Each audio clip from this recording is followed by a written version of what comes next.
Hello guys, in today's video I'm gonna show you how to change your profile picture on Instagram Threads. Easy and quick. If you want to change it, all you have to do first click here and now click this icon here in the bottom corner. Now just restart your page, refresh your page, and then click edit profile, and now you will see your profile picture here. Click on it.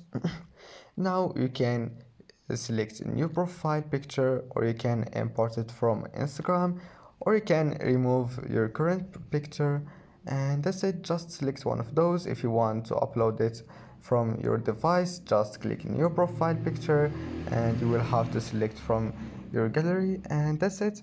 After that, after changing your profile, click done and your profile will be saved. And that's it. I hope that can help you, and see you in the next video.